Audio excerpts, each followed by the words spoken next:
আমি কথা দিয়ে কথা রেখেছি, শয়তান আসেনি তো ফিরে। আমি শয়তান তাড়ানো গল্প লিখেছি আমার সারাটি জীবন ধরে। আমি অন্ধকারে মোমবাতি জ্বালিয়েছি, তবুও পাইনি ভূতের খোঁজ। আমি ভূতের অপেক্ষায় ছিলাম, ভূত নিজেই হয়েছিল নিখোঁজ। শয়তান ধরার গর্জন, পৃষ্ঠা নাম্বার চুদলিংপং। বাবা এটা তো মন্ত্র না, ছন্দ কইলেন। মার্কেটে আপাতত ছন্দই চলে। বাবা বইতে একটা আমারও লাগবো, দাম কত এটার? মাত্র 1000 টাকা। ইয়ে 1000 টাকা দিয়ে আর কিনুম?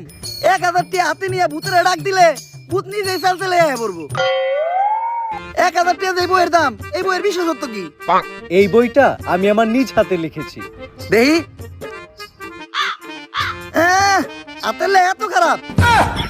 দেহি বইয়ের প্রথম পৃষ্ঠায় কি লেখা? মানুষকে ভোদাই বানানোর 100টি উপায়। 1000 টাকা দিয়ে 120টার এই বইটি নেন আর ঠাস করে ভোদাই হয়ে যান। এখন সফল হইতে গেলে তো এই বইটা লাগবেই, তো এই বইটা আমি নিয়ে গেলাম। বইয়ের টাকাটা? ওইটা আমি হোয়াটসঅ্যাপে পাঠাই দিব। গুরু, আজকের থেকে আপনার লেখা এই বইটা পইরাই আমার শয়তান ধরার যাত্রা করলাম শুরু। শয়তান ধরার গর্জন, পৃষ্ঠা নাম্বার চুদলিংপং।